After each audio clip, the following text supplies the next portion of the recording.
A panicked mother. I made hundreds of calls to her. She wouldn't answer, wouldn't text me back. Her worst fears realized.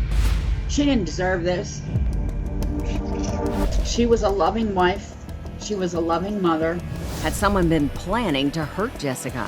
He said somebody was following her. She was scared. Could a mother help lead police to the person responsible? I'm doing everything I can do to help the detectives get enough evidence to get an arrest warrant. You had the moment. You had the opportunity.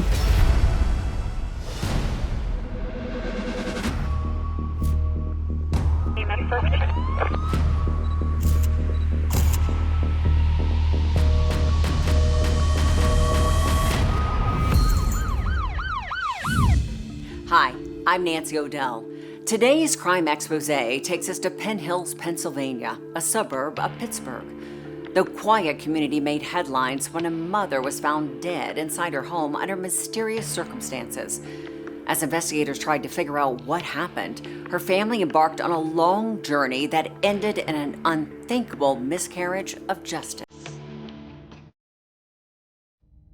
It was February the 6th, the day after Super Bowl Sunday, and even though the weather was unseasonably warm in Pittsburgh, all Beth Arrington could feel was a cold emptiness inside of her. She was worried sick about her daughter, Jessica Vecchiola. I tried to call her on all day Sunday, February 5th. I made hundreds of calls to her. She wouldn't answer, wouldn't text me back. So I'm thinking, what's she doing? Is she sleeping? 29-year-old Jessica was going through a rough patch in her life. She had recently separated from her husband and had also been involved in a road rage incident which left her in a neck brace. The last time Beth had spoken with her daughter was on Saturday afternoon. What did Jessica tell you during that conversation? Her neck was hurting. She just wanted to lay down and get some rest. I guess they gave her some muscle relaxers to help with the uncomfortableness of her injury. Beth knew that Jessica's two sons were with their dad for the weekend, so when she couldn't get in touch on Sunday, she told herself that Jessica was probably still in pain and trying to sleep it off. But by Monday, when her daughter still wasn't responding, she began to panic. She just started reaching out to other friends, other family members to see if she was the only one who hadn't heard from her. And once she realized that, in fact, nobody had heard from her, that's when she decided to reach out to Jessica's estranged husband. I texted Tony. I said, Tony, I haven't heard from Jessica all weekend. Have you talked to her? He said, no. It's really weird because she texts me every day, nonstop. I haven't heard from her since Saturday morning. Beth knew something was terribly wrong. She got into her car and drove to Jessica's home. Get there, and all the blinds are pulled, all the curtains are shut, and I'm banging on the door. But there was no response. Beth then tried to go inside, but the door was locked and she didn't have a key. So I called Tony. I said, Tony, please come over here. I'm at the house.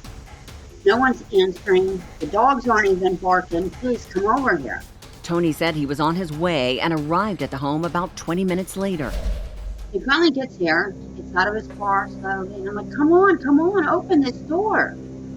So he came up, he unlocked the door and pushed it open so that I would go in first.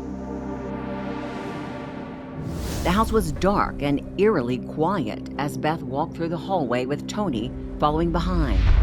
On the dining room table, I saw medicine bottles all lined up very neatly, and I seen her purse was there. Then I walked forward to go into the bedroom. The bedroom door was closed. Beth pushed it open and saw Jessica lying motionless on the floor. Her hands were just like this. Her legs were straight, parallel to the part. I'm smacking her face. I'm like, Jess, come on. And I'm screaming to Tony, please call 911. Tony made the call. The dispatcher advised him to start CPR, but they both knew it was too late. She was already gone. The medical people showed up and confirmed that. And I said, Everybody had to get out of the room. The local police arrived and asked questions about the medication Jessica had been taking. Beth got the sense that they thought her daughter had died from an overdose, but she knew it had to be something else and wanted an investigation. I says, why aren't there detectives here? And they said, no, we don't see any cause, or it doesn't show any cause of a struggle. The medical examiner's office arrived a short time later. As Beth watched Jessica's body being wheeled out of the house, she promised her daughter that she wouldn't rest until she found out the truth about what had happened to her. She said somebody was following her, and she was scared.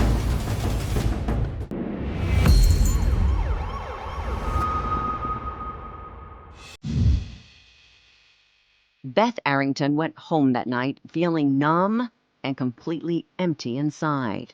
And I was pretty much in shock because it was my firstborn daughter. She's only 29 years old. Her children were 2 and 10.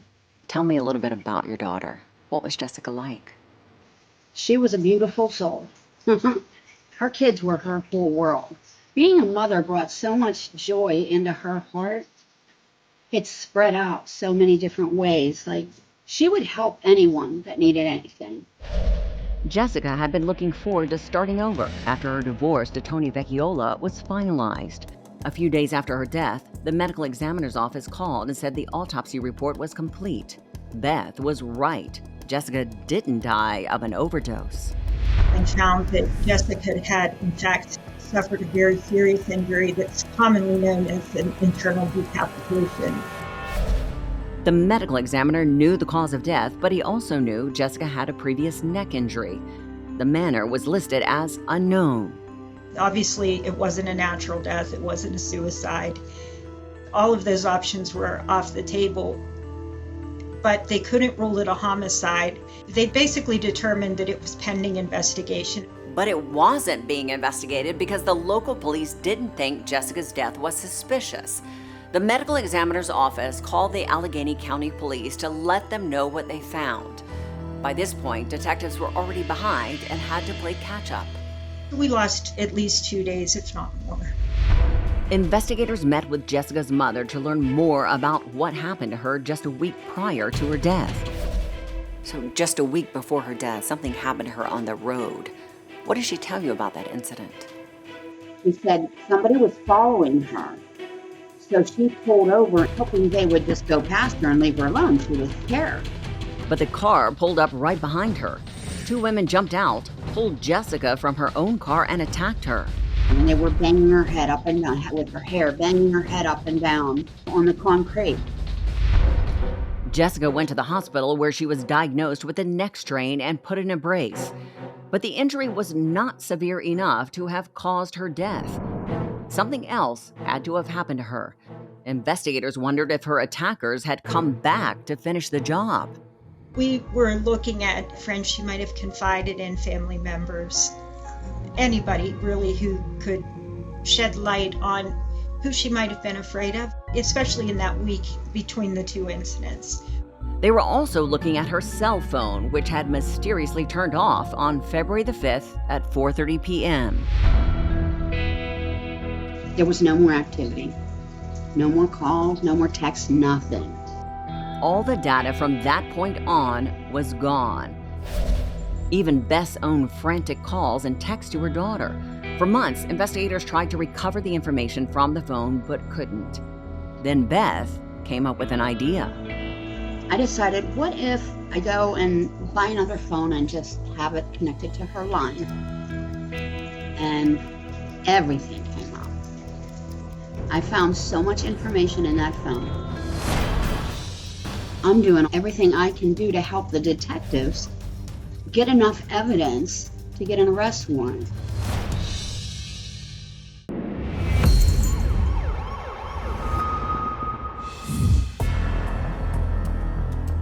As Beth read through the contents of Jessica's phone that no one had been able to see before, she couldn't believe it. There was a text message conversation on February the 5th between Jessica and her estranged husband, Tony.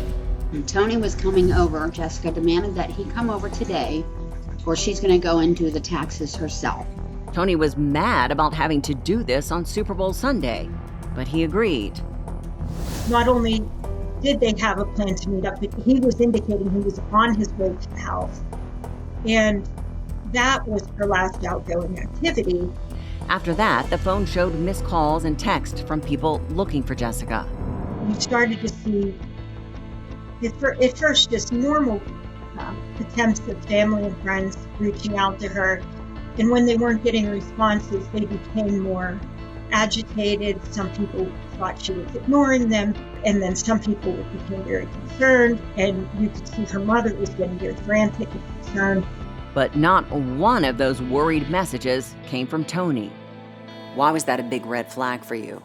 In my mind, when you have an imminent plan to meet up with someone and say you go to that residence and that person's not responsive, you would see a lot of follow-up activity with that person. Hey, where are you? I'm out front. Let me in. There was nothing. Tony's actions were suspicious, and detectives learned the couple had a history of violence against each other.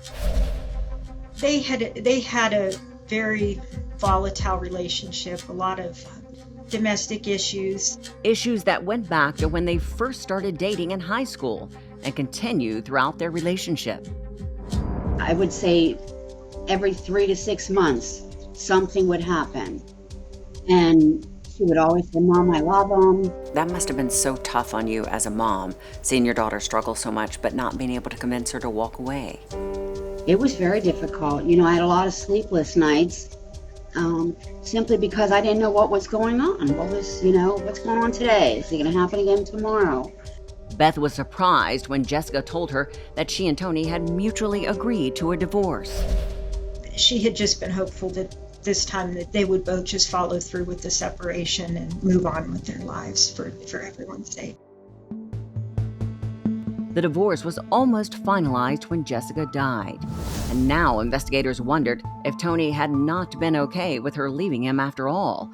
They had a lot of questions for him, but he refused to answer any of them. He had a lawyer and he didn't want to explain it. Detectives got a subpoena for Tony's cell phone to see where he was on February the 5th. His location data from his cell phone actually put him near her home. So there's every indication that he was heading towards the house. Investigators were convinced that something happened in that house and that he then tried to cover his tracks. We realized that someone had gone into her cell phone and had deleted the text messages that would have shown this plan to meet up and her directing him into the home. As the evidence continued to pile up against Tony Vecchiola, Jessica's mom had no choice but to continue to act as if she didn't suspect him. I have to play the loving mother-in-law, supportive for the kids, for Tony, so that I could keep a relationship with my grandchildren. And then on the other side, I'm doing everything I can do to help the detectives get enough evidence to get an arrest warrant. The one key issue that no one could get past was that the manner of death was still listed as unknown. The medical examiner knew what killed Jessica, but didn't know how it happened. Without a change on the death certificate, no one could be held responsible. And I said, listen, I was told this type of incident only happens in a massive car accident. It takes a massive amount of force for this injury to happen. And they said, well, maybe it happened when she was attacked 4 days prior by those two women. I said, okay, whether they did it or he did it, it's still homicide. The medical examiner agreed, and with Jessica's death now ruled a homicide, investigators met with the prosecutor to go over what they had against Tony Vecchiola. We're able to articulate to the prosecutor that things were contentious. He didn't want to sign over this tax return to her. He had the moment. He had the opportunity. It just didn't really point to anyone else. The evidence was all circumstantial, but everything pointed towards Vecchiola being Jessica's killer. The prosecutor agreed to charge him. Detectives called Beth with the news and even included her in the plan to take her son-in-law into custody. I drove up to the Miracle Mall Shopping Center. The kids jumped in my car. I gave Tony a big hug, said, "I love you." Got in my car, and I drove away with the kids. Once we were out of sight, that's when they grabbed me. Vecchiola was arrested and charged with criminal homicide. Just when Jessica's family felt as if justice would finally get served, the case took a shocking turn.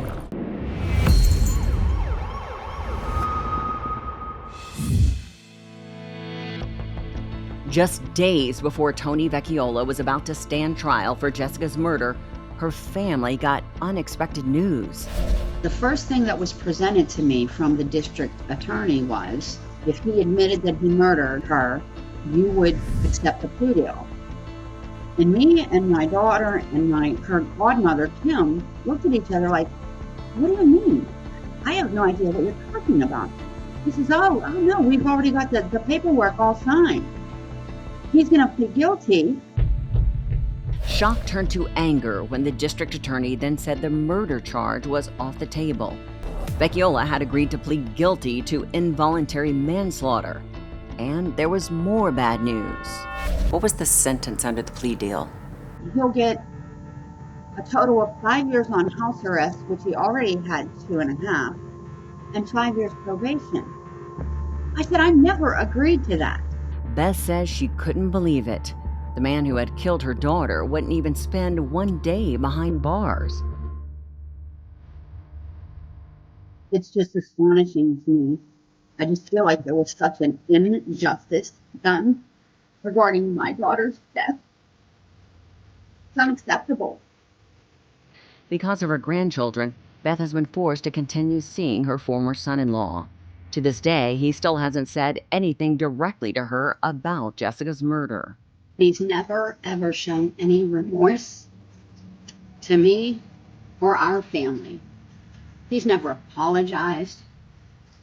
Nothing. Just acts like everything's the same. It's a bitter pill to swallow for a mother who has already lost so much. There's not a day that goes by that I don't think about her. She didn't deserve this. She was a loving wife. She was a loving mother. I miss her so much. The Allegheny District Attorney's Office would not comment about Vecchiola's sentence, but said in the past that they believed the plea deal was the best they could do with the limited evidence they had in the case. The women involved in the road rage incident were never identified. And now it's time for today's Safety Spotlight. The mysterious death of Jessica Vecchiola would never have been ruled a murder if it weren't for Jessica's determined mother, Beth Arrington. If it is your instinct that your loved one met with foul play, never give up until you learn the truth. And while you may be intimidated to help police solve a crime or fear retaliation, the information provided by witnesses, friends, and family members often provides critical clues which help detectives to solve a crime. If you have information about a crime, you can report it to your local police department, or also you can report it anonymously by calling 1-800-222-TIPS or crimestoppersusa.org. I'm Nancy O'Dell. For all of us here at Crime Exposé, please join us next time and stay safe. Kathy Augustine was very strong-willed. If you tried to get in her way, she would knock you down. What happened on that day with Kathy Augustine? She slips into a coma, and 3 days later, she's died. Her death became more and more mysterious. How was Kathy viewed by people? Kathy Augustine was a controversial figure in Nevada politics. She ended up getting impeached. Could this be a political hit? Could this be she angered someone and they exacted retribution? The whole story is quite a mystery. You have a woman with a political career who's made a lot of enemies, a nurse who's talked about different ways to kill someone in an undetectable way. It's like a true crime novel that is real.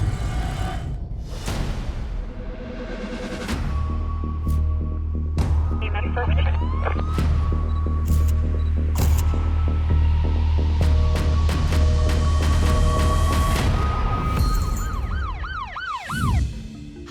I'm Nancy O'Dell.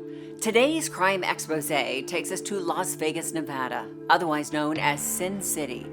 A wife was found dead by her husband. Initially, everyone thought she was the victim of a heart attack, but friends and family tipped off police that the death may have been much more sinister.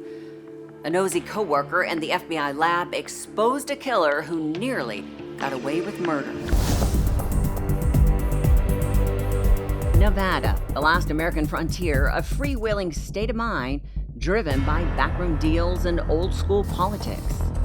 Las Vegas is kind of the wild, wild west when it comes to politics. It's pretty cutthroat, and some people say it's a blood sport. It's not for the faint of heart. The good old boys are still here in town. There's a lot of deals that are taken care of with supposedly handshakes. It's made it extremely difficult, I think, for women to enter that type of arena. Kathy Augustine had kicked down the doors and made a name for herself in the political arena. She served in the coveted state senate and state assembly.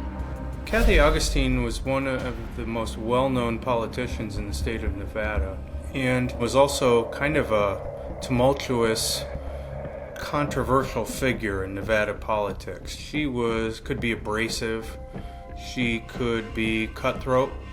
Kathy Augustine was a very vibrant person. She was very strong-willed. She had good morals. If you tried to get in her way, she would knock you down. Kathy's political ambitions cost her 3 marriages, but when her last husband got sick, she was by his side till his final breath, even though they were no longer a couple. Kathy was very devastated and went to the hospital every day to be by Charles's bedside. He was in there for a matter of weeks. And she ended up meeting a critical care nurse who was actually taking care of Charles, and his name was Chaz Higgs. And it wasn't very long before something was going on with those two. While Kathy was living in a nice place and a nice neighborhood, Chaz was living in a trailer park. Chaz was like a young, superficial, buff, tanned guy with blonde highlights. Chaz and Kathy were total opposites. He was younger, about 10 years. She was a very professional, middle-aged political woman, 50 years old, accomplished, had her life together. Chaz, on the other hand, had suffered through multiple bankruptcies, and his life was chaotic. But as the saying goes, opposites attract. Well, as everyone was grieving the death of Charles Augustine, Kathy Augustine did something completely shocking. She ended up running off with Chaz Higgs and marrying him in Hawaii. What was your reaction when you learned that she had gotten married to this man 3 weeks after her husband's death? She told me that she got married, and I was dumbfounded. I was like, are you joking? Are you kidding me? I said, you don't really know him. And she said, well, I know him well enough, and we both, have, the same ideas in life. And I was like, Kathy, that relationship is a lot more than that. This was like a bomb going off to her friends, to her family, to her colleagues, people who knew her in politics, people who knew her in her personal life. Her family members were stunned that she would have such a whirlwind, really a deathbed romance. I thought he was very shady. He was the male version of a gold digger. That's how I saw him. I think he saw the fact that her husband had died, and cha-ching, cha-ching, there were dollar signs in his eyes. With a new husband and a ring on her finger, Kathy threw herself into her career harder than ever. Now on her 4th marriage, Kathy had only one true love. She ended up running for a position known as Nevada Controller. That is basically the keeper of the purse strings for the state of Nevada. And it was a high-demand, high-profile job that put a lot of strain on her marriage. And then she got caught up in a big political mess, which was some of her staff members accused her of using state resources on her own political campaign. She ended up getting impeached and went through a very drawn-out, very high-profile impeachment hearing in front of the Nevada legislature. What happened on that day with Kathy Augustine? Chaz Higgs called the 911 and said he had found his wife unresponsive. One thing that everyone noticed was how calm and, his demeanor didn't sound right, even on the 911 call. And she was rushed to the hospital. Chaz made a point of telling everyone she was under extreme amount of stress.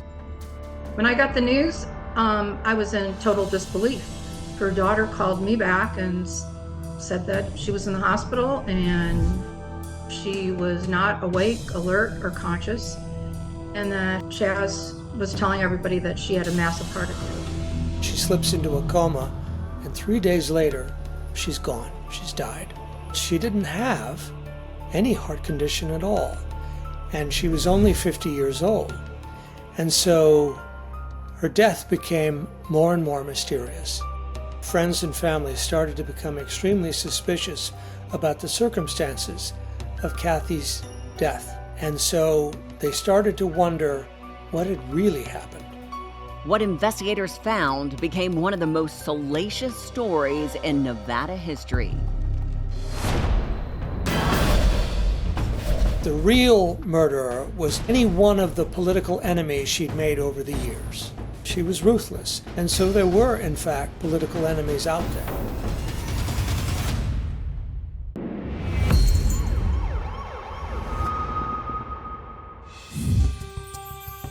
Police investigating the suspicious death of Kathy Augustine looked closer into her May-December marriage to Chaz Higgs. Cops quickly learned that there was friction between the two that continued even after her death. Kathy's family was coming into town, and Chaz was at the house, and they were going to stay there. That's where they always stayed, her parents and her brother and sister-in-law. And they were told, no, you can't stay here. Her family was devastated when they could not step foot in the house. As police investigate deeper and deeper, they discover that the marriage was on the rocks.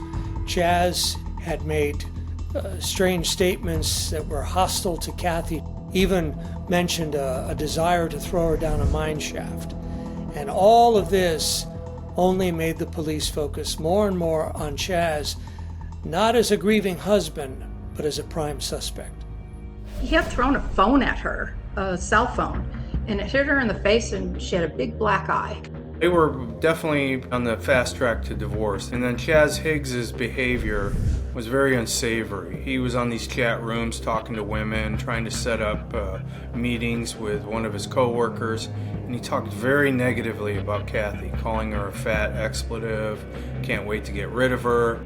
Chaz and a coworker were having a conversation, and Chaz's coworker became so suspicious and was so troubled that she actually reached out to law enforcement and told them about her conversation where Chaz explained to her the perfect way to kill someone. This was a nurse who worked with Chaz Higgs. They were talking about a high-profile murder case where a husband had killed his wife, and Chaz Higgs made the comment, wow, he did it all wrong. If you were going to murder your spouse, you'd inject him with a little acetylcholine. And told his coworker that the way to do it would be to administer that to the victim in a way that would end their life and would not leave a trace that could be discovered subsequently during the autopsy. While Kathy's family and friends were spilling everything they knew about Chaz to investigators, an autopsy looked for a cause of death. She had what appeared to be an injection site on her hip, basically on her buttock. And, there was no explanation for it. Police turned to the FBI laboratory in Quantico, Virginia, to conduct a toxicology examination on what had been found at autopsy. And the FBI examination revealed traces of succinylcholine, sucks, exactly the same drug that Chaz had said was the perfect way to kill someone. Succinylcholine poisoning is a terrible way to die. You couldn't be more cruel to someone by doing this to him because you're awake the whole time. You're conscious, you know what's going on, but you're slowly suffocating.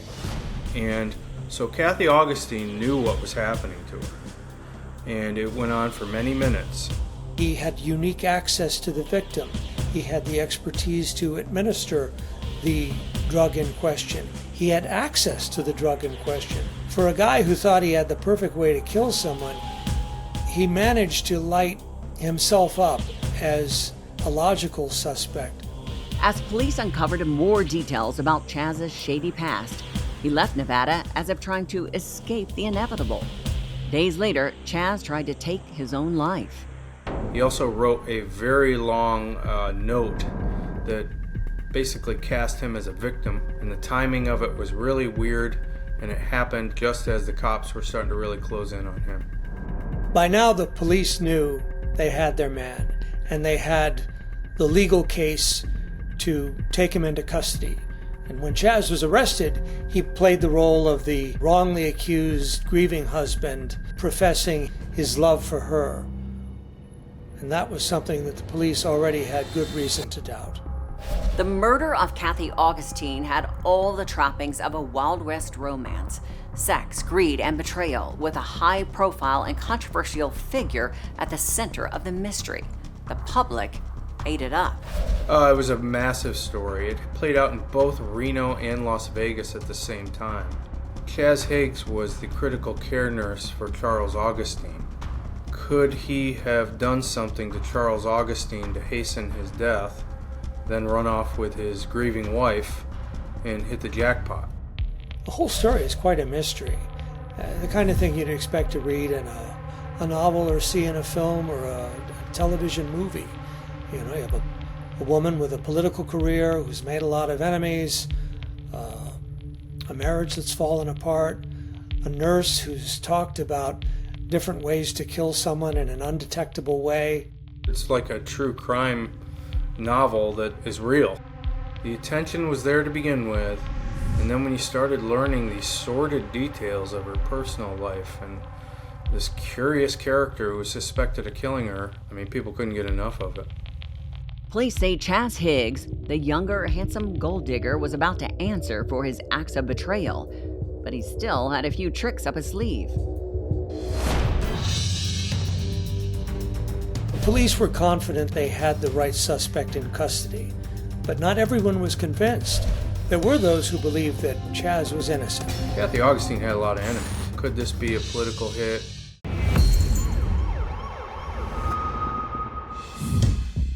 After a long investigation, Chaz Higgs went on trial for the murder of his wife, Kathy Augustine. In spite of the incriminating evidence, he had his supporters. The police were confident they had the right suspect in custody, but not everyone was convinced. There were those who believed that Chaz was innocent. Kathy's daughter, for example, truly believed that Chaz genuinely loved her mother and truly believed that he had no part in her death. So how could his supporters believe that Chaz was innocent after the evidence was presented in court? Kathy Augustine's daughter, Dallas, appeared she was voicing support for Chaz. They actually lived in the same household together. But more of the evidence came out. She turned on Chaz and came to recognize that there was some pretty damning evidence in this case. Police say the evidence against Chaz Higgs exposed him as a greedy and double-dealing husband. But that's not a crime. His attorneys tried hard to cast doubt in the jury's mind and get him acquitted.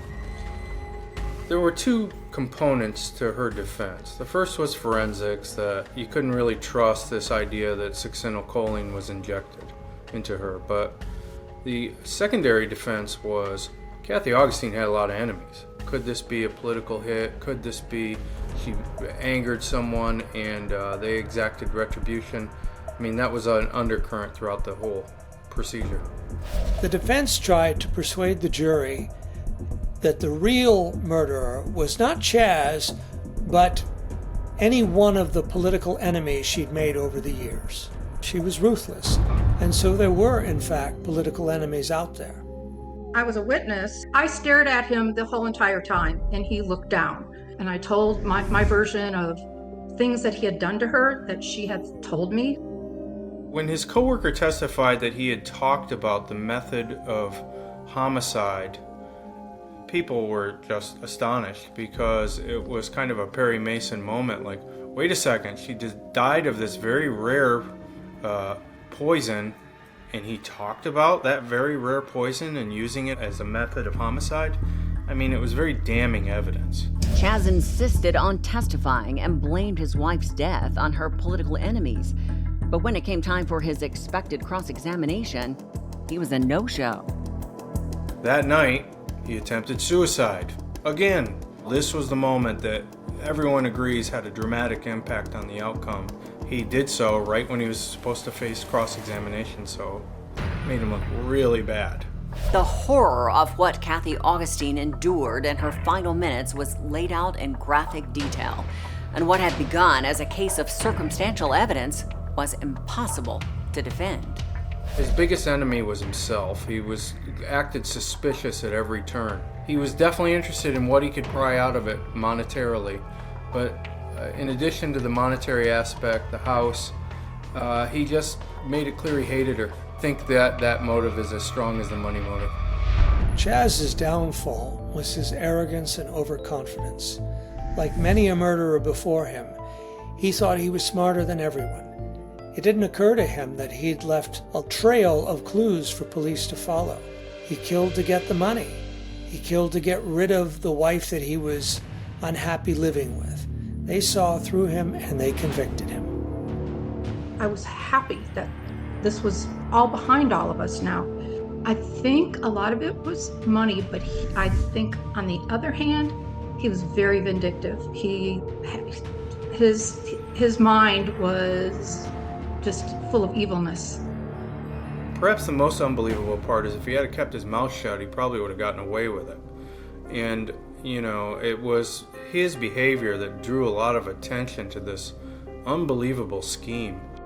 Chaz Higgs was sentenced to life with the possibility of parole after 20 years.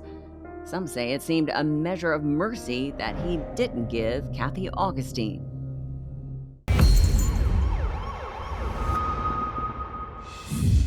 Kathy Augustine was a fixture of Nevada politics for 2 decades. Her battles were notorious, but don't overshadow the love from her family and supporters. She'll be remembered as a tough competitor long after the memory of her murder. And now it is time for today's Safety Spotlight. While no one can imagine their spouse would resort to murder, be aware that a relationship marred by anger, threats, and infidelity could escalate to violence.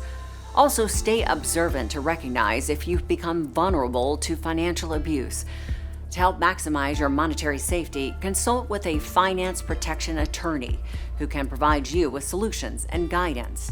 And if you fear for your personal safety or need assistance leaving an abusive relationship, call 911 or the National Domestic Violence Hotline at 1-800-799-SAFE. I'm Nancy O'Dell. For everyone here at Crime Exposé, please join us next time and stay safe.